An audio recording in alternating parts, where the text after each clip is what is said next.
Hello, Taurus. Thank you for joining me for your monthly forecast for June. Welcome to this new month, a month which begins with Mercury in your Zodiac sign. This can help you to be pretty nippy on your feet as you begin the month when it comes to ideas that are fresh or are really inspiring you. Of course, your ruler Venus has been locked away in a more reflective part of your scope.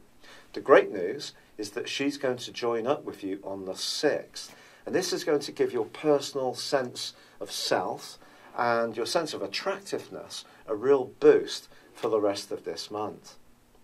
But at the very start of June, the Sun in the sign of Gemini is in a right angle with the rather dreamy influence of Neptune.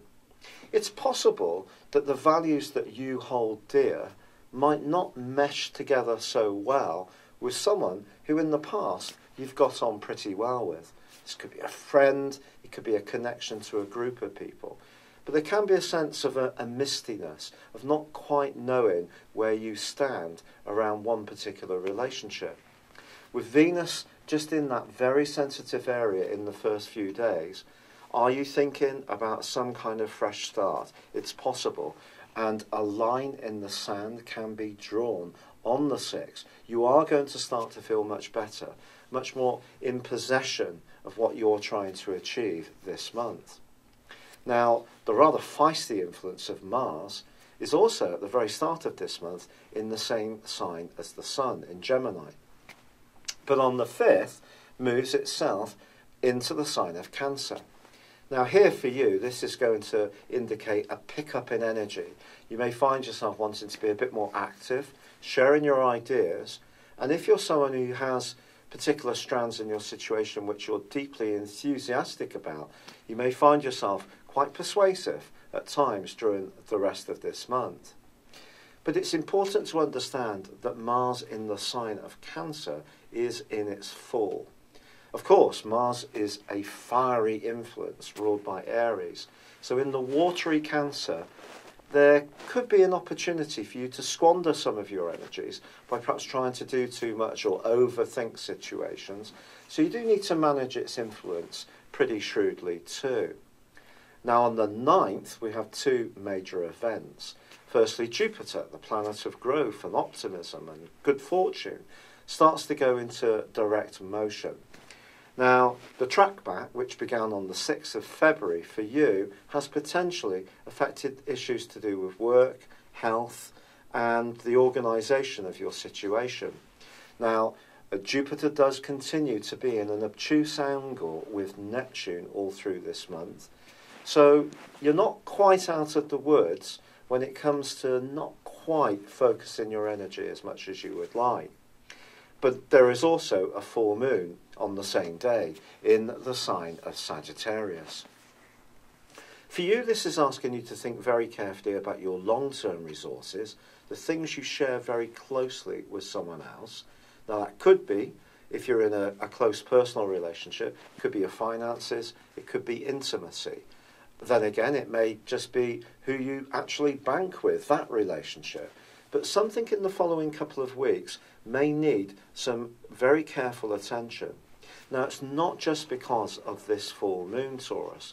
It's because from the 12th through to the 23rd of this month, a mixture of Mercury and the Sun are going to be in opposition with the rather repressive energies of Saturn. Now, Saturn's essentially about obstacles.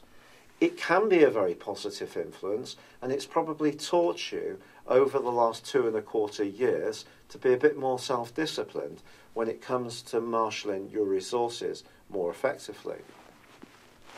However, this opposition suggests that you may encounter someone who has a very different outlook to you in all sorts of ways. It could be a monetary situation. It could just be about how you feel you should approach things, and you may experience someone who's very, very much the opposite to you, which could put you on the back foot. Energy can be limited when Saturn is opposite the Sun and Mercury, either mental or physical. So just be aware that any disputes that might start to unfold could actually be rather wearing. So how can you deal with this?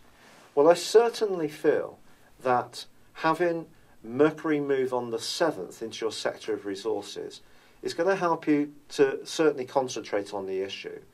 But having Venus in your own sign can also see you use lashings of charm, not necessarily in an insincere way, but just hearing what other people have to say, not being threatened by it, because you're a fixed zodiac sign. Flexibility isn't necessarily your first response.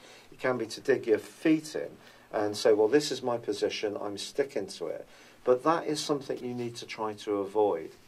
Now, just from the 19th to the 20th, really, the Sun and Mercury start to come together. And that might also prime up some possible solutions if you are trying to sort something out and make some improvements, squeeze more from your assets. Then the Sun moves on the 21st, along with Mercury, into the sign of Cancer, joining up with Mars, and there's also a sensational new moon on the 24th. Now, because you're an earth sign, you might wonder what all this watery energy means. Well, actually, it can be very good because you, earth, the riverbed, if you like, carries water, conducts the energy very well. This is an opportunity for you to think more about your ideas, express them, and perhaps even think about travelling too. But what we have towards the end of this month is that both Mercury and Mars go into opposition with Pluto. Pluto's in a part of your horoscope that's to do with exploration, new adventures, new ideas, evolution.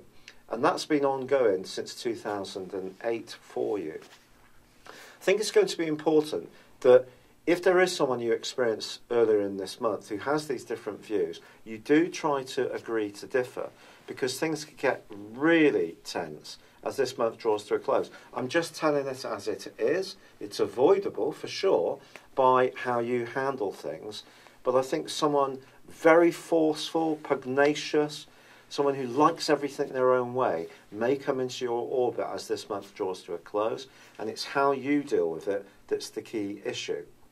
So you could fight fire with fire, or you could just turn your shoulder and deflect any negativity, but at the same time, let it be known that you're not going to be a pushover.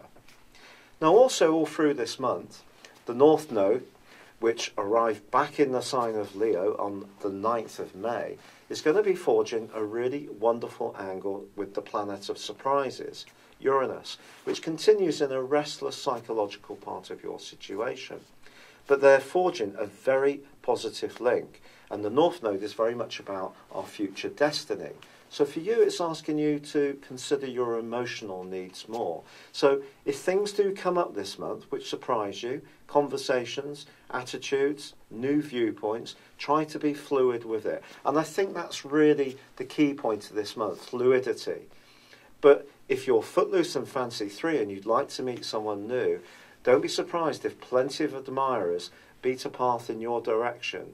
But whether you have a simpatico with their ideals or at a more emotional level is very important. So don't just be guided by more superficial considerations like how much you fancy them. It has to feel right too.